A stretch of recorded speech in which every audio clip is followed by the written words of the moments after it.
जब चढ़ाई चढ़ने के बाद हमें ग्रीन फील्ड्स और अल्पाइन के लंबे दरख्त नज़र आए तो दिल में इत्मीनान हो गया था कि लालाज़ार एक खूबसूरत पॉइंट है, क्योंकि इंटरनेट न होने की वजह से आइडिया नहीं था कि कैसी जगह होगी। हमने तो जीप सिर्फ झील सैफुल मलूक के लिए बुक करवानी थी, लेकिन ड्राइवर के साथ बात हुई तो इसने कहा कि मैं आपको लालाज़ार और झील सैफुल मलूक 8,000 रुपये में ले जाऊँगा। तो बारगेन करने के बाद इन 2 पॉइंट्स की 7,000 रुपये में बात तय हो गई थी। रास्ते से ही अंदाज़ा हो गया था कि पैसे ज़ाया नहीं हुए।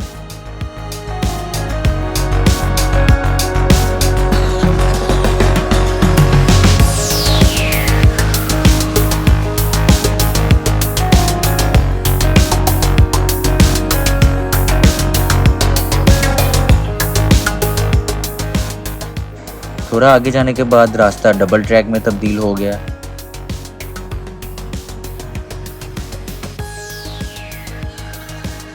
सामने लालाज़ार नज़र आ रहा है, बहुत ही खूबसूरत और पुरसकून जगह है।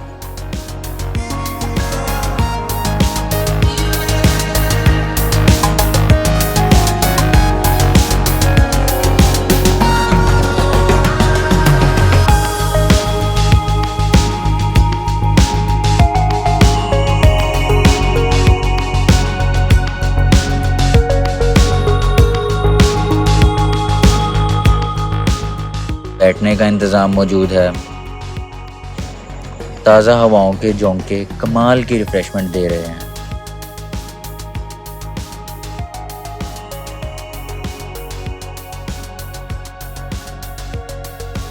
जो नाश्ता ऑर्डर किया था कुछ ही देर बाद आ गया है।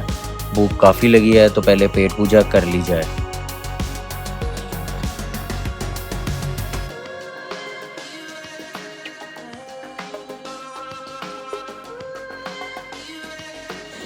इस इलाके की खूबसूरती मैं शायद लफ्ज़ों में बयान ना कर सकूं, लेकिन ये इलाका आपको कश्मीर की याद दिला सकता है।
यहाँ 2 से 3 घंटे रुके, फिर जीप वाले भाई ने कहा आगे झील भी जाना है तो चलते हैं।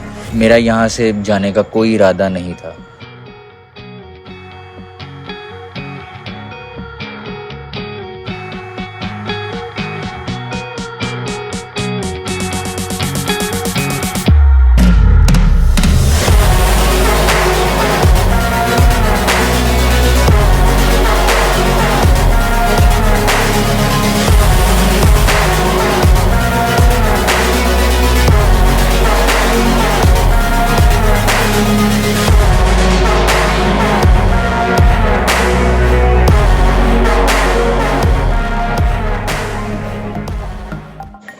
इस ट्रैक से नीचे उतरे तो गाड़ी का टायर पंक्चर हो गया था। अल्लाह का शुक्र है पंक्चर ट्रैक पर नहीं हुआ, जिस जगह हुआ वहाँ टायर शॉप करीब ही मिल गई। कुछ देर इंतज़ार किया।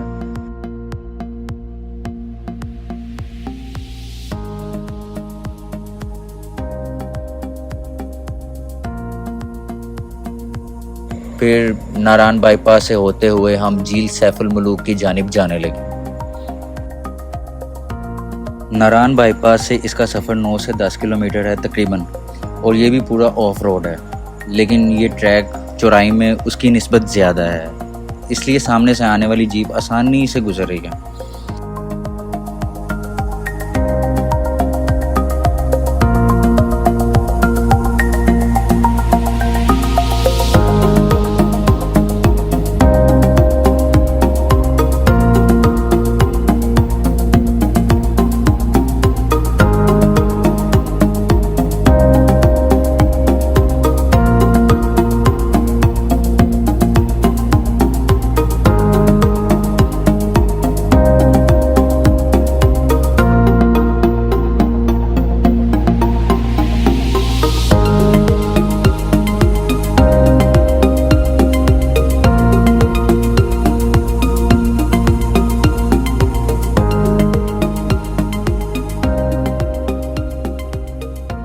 धूप काफ़ी तेज़ थी। जिस ओपन रूफ जीप ने हमें मज़े दिए, इसके साथ साथ हाई एल्टीट्यूड धूप से सनबर्न हो गया, चेहरे पे जलन महसूस हो रही है। मैं तो यही रेकमेंड करूँगा कि आप सन ब्लॉक लगाकर इस तरह के टूर पर जाएं।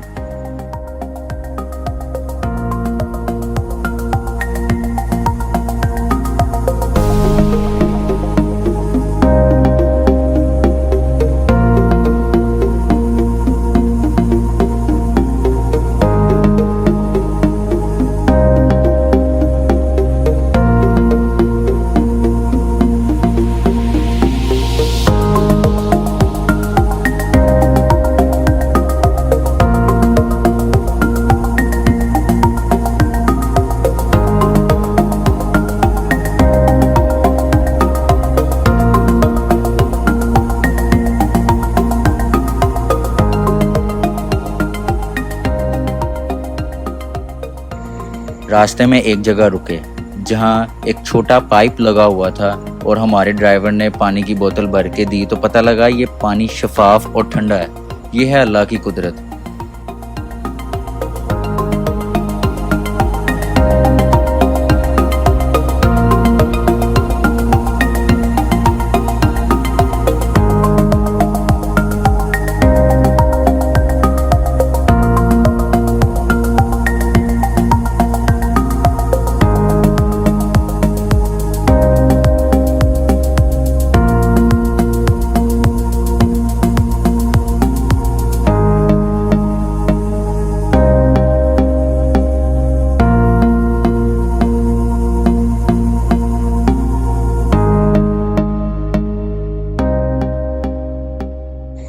इस झील की बहुत सी कहानियाँ सुनने को मिलती हैं, जैसा कि मिस्र का बादशाह सैफुल मलूक और परियों की कहानी।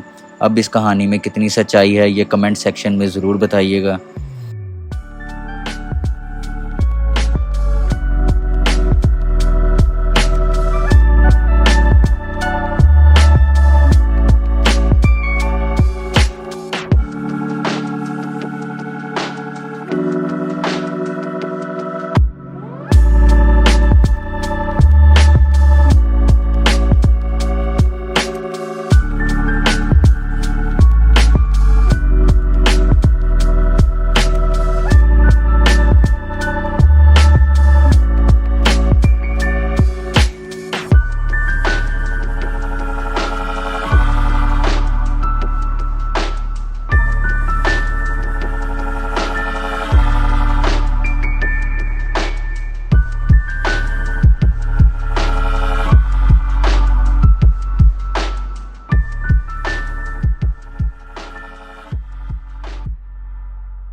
झील सैफुल मलूक से पहले तो रोड बैरियर था। जब गाड़ी रुकी तो पता चला कि यहाँ एंट्रेंस के लिए टिकट भरनी पड़ती है, और टिकट गाड़ी के हिसाब से नहीं होती, फीस सवारी के हिसाब से होती है। और जब मैंने इनसे पूछा कि टिकट किस चीज़ की है, तो वहाँ खड़े इनके स्टाफ ने बताया कि ये वाइल्ड लाइफ की टिकट है। लेकिन जब मैंने इस स्टाफ से वाइल्ड लाइफ का कार्ड मांगा तो इसने कार्ड दिखाने की बजाय बदतमीज़ी से बैरियर लगा दिया और कहा अब जाकर दिखाओ। फिर जीप ड्राइवर ने खुद पैसे दिए और फिर इन लोगों ने आगे जाने दिया। मेरी हकाम से दरख्वास्त है कि इन बता माफिया के ख़िलाफ़ एक्शन लें जो इस पर्ची की बुनियाद पर लोगों को लूटते हैं। इनके इस बिहेवियर के बाद मेरी झील देखने की एक्साइटमेंट ख़त्म हो गई थी। अगर ड्राइवर पैसे ना देता तो मैं वापस जाने के लिए मेंटली तैयार था, लेकिन इनको पैसे ना देता। बहरहाल झील में एंटर हो गए।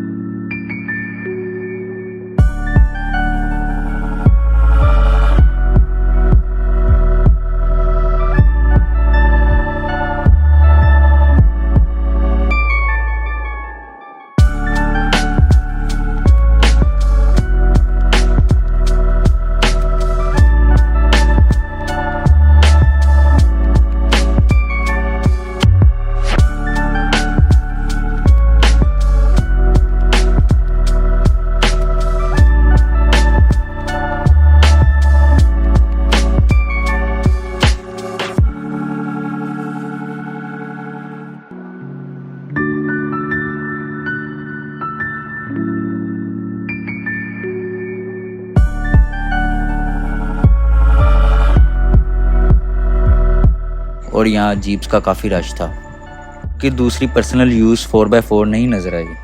सिर्फ यहाँ पे जो कमर्शियल जीप चलती हैं, जो कि पुराने मॉडल्स की हैं, वही यहाँ पे आपको पार्किंग में नज़र आएंगी।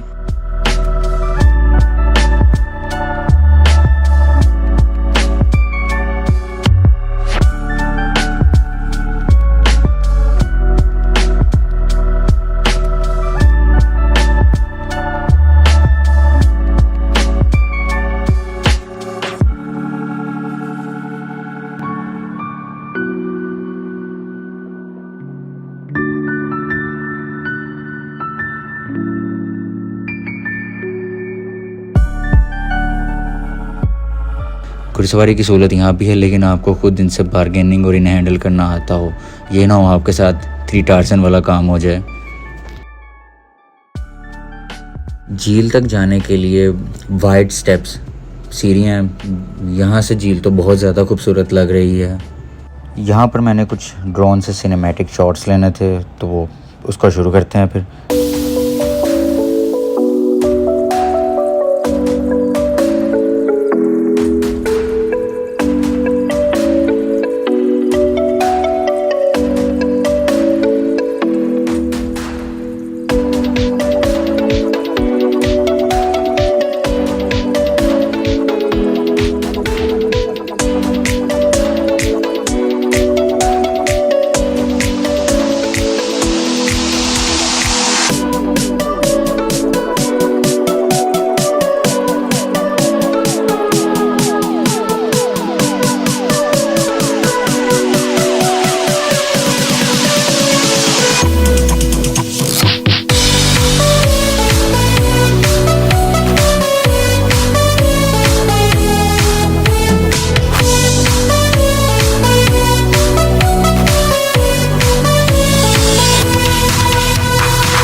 बाएं जानिब एक ट्रैक है जिसका रास्ता मलका पर्वत और आंसू झील को जाता है। अल्लाह पाक ने अगर ज़िंदगी दी तो इंशाल्लाह इसको भी एक्सप्लोर करेंगे। तमाम सिनेमैटिक शॉट्स लेने के बाद ड्रोन को लैंड किया और इसको पैक करके वापसी की तैयारी की, क्योंकि हमने वापस नारान की तरफ जाना था और अंधेरा होने से पहले हमने पहुंचना था।